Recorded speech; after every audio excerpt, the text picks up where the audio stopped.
Yeah, naweza nikasema tumefanya postmortem na hawa ni relatives rather the father. Alafu tuko na human rights na tulikuwa na another relative ambaye ameenda who is also a doctor, na tumeangalia mwili tumekuta akona few bruises. Akona bruises kwa kichwa, akona bruises kwa mgongo.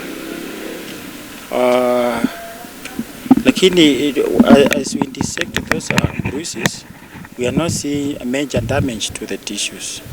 But when you look at the internal organs, the body is showing there is actually lack of oxygen. The person died because of hypoxic brain injury. But it is not clear because there is no evidence of strangulation. There is no evidence of kufunikwa. There is no evidence of anything which is actually blocking the airway. Now we are wondering what really caused this hypoxia. We have also taken some tissues for further investigation. And then the other thing, we are told the body was found somewhere floating, but there are no clear features of drowning. So the only thing I can say, this person died because of lack of oxygen, and then I can say this hypoxia is under investigation. That is the only thing I can say. So don't take me far from that, because I'm not going to have answers for that. It is under investigation. Yeah. The body parts have been taken here. Toxicology and other chemicals in the blood, they are going to be checked whether that was the cause of that. I have explained. We were here today to do the post-mortem examination of Justus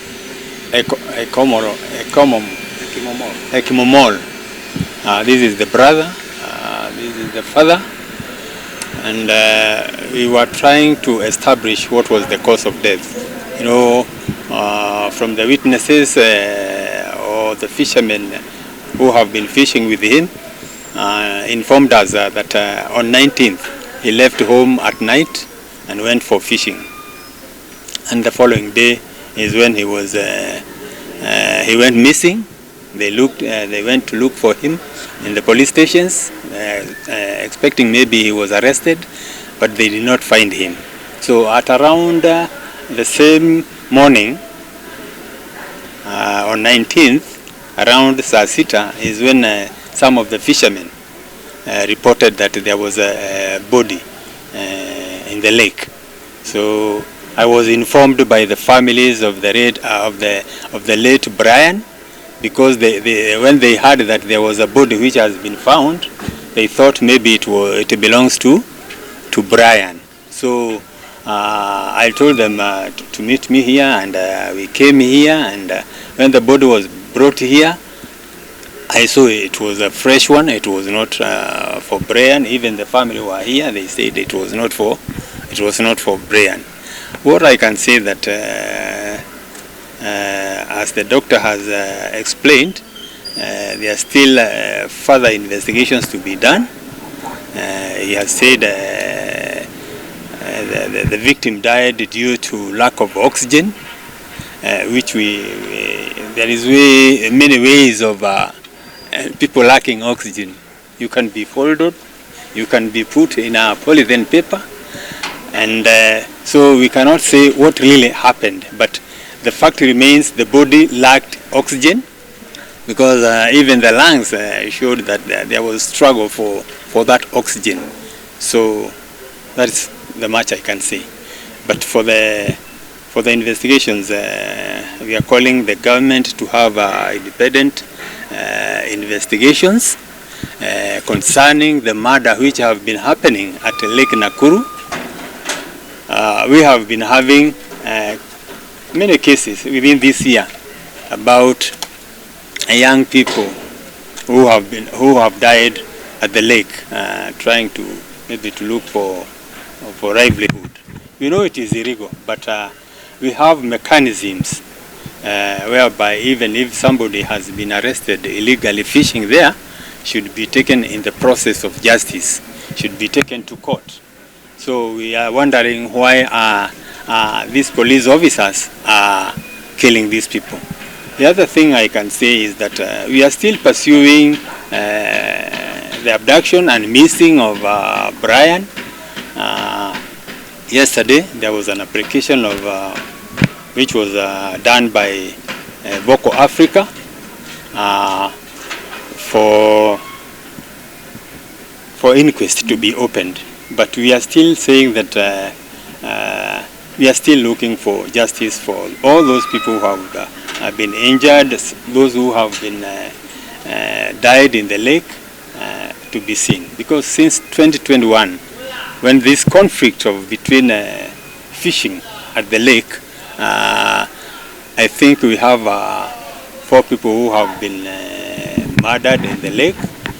There are 4 people who have been shot while the police, while the rangers went to the estate to look for fishing nets, and I think those cases are still pending.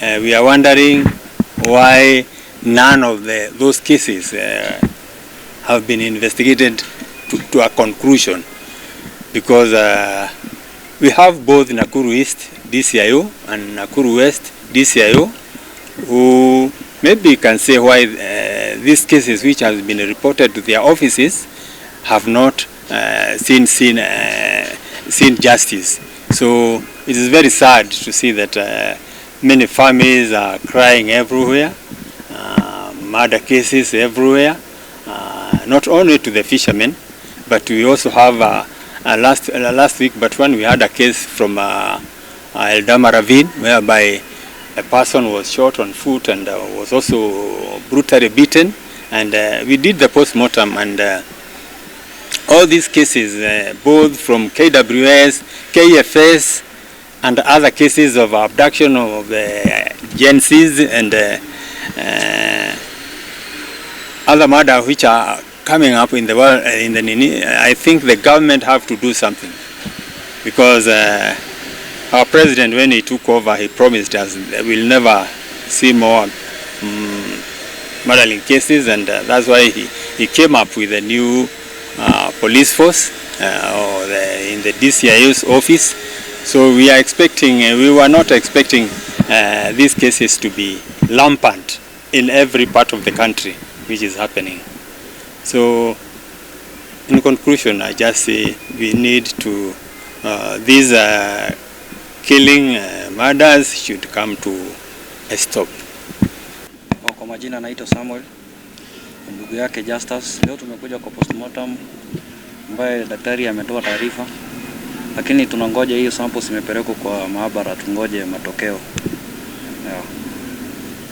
Wengine nyinyi vile mmeona matokeo ya hapa, mmechukulia vipi matokeo ya sana? Chukulia matokeo? Vile matokeo imeonyesha ni kwamba hakuongwa, hakupigwa. Sisi tunaona ni kama alibano, yani kupatiwa, alikosa hewa, kama kudroniwa, lakini kudrona hapana. Lakini alikosa hewa. Tujui kama alikuwa alifunikwa na polythene paper ama alifungwa mapua, hatuelewi. Kosa kabisa. Jina lako? Jina langu ni Peter Prokore Bay. Nimetoka kutoka Laikipia kwa ajili ya maafa ambayo imefanyika Nakuru, Lake Nakuru. Mimi sikuwa najua chochote wala siishi huko, lakini mara nyingi sana nasikia maafa kufitia Lake Nakuru. So juzi ikanipata, nikapatwa na habari kwamba kijana yangu aliingia kwa lake na hakupatikana na hata sasa. Kwa siku hiyo ilikuwa ni Tuesday, ilikuwa ni siku ya Jumanne, lakini mwili ikapatikana Jumatano. Na sasa tumefanya postmortem, tunaelezewa na daktari hakuna injuries, lakini mimi mwenyewe nimeona kuna injuries mahali, ingawaje wanasema haijaingia ndani, haijafika ndani ya mwili, lakini siko. Na wanasema ukosefu yenye ilisababisha kifo ni ukosefu ya hewa. Je, kama mtu alikuwa na life jacket, aingia kwa bahari, hata dhingi chini kweli? Hawezi dhingi chini. Si atakuwa sasa atakosa oxygen namna gani? Hawezi kosa oxygen akiwa juu ya maji, haiwezi kosa oxygen. Kwa hivyo tunaona hapo lazima kuna kitu ilifanyika. Basi kama alikuwa na dhingi, tungesema alikosa oxygen kwa sababu ya kudhingi huku ndani, na sasa kama hajadhingi atakosa oxygen namna gani?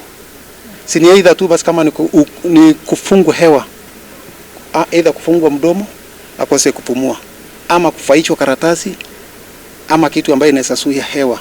Kwa hivyo tungeomba serikali hiyo investigation, wanasema wataenda kufanya investigation, wafanye investigation kwa haraka ili tuweze kujua chanzo ya kifo ni nini.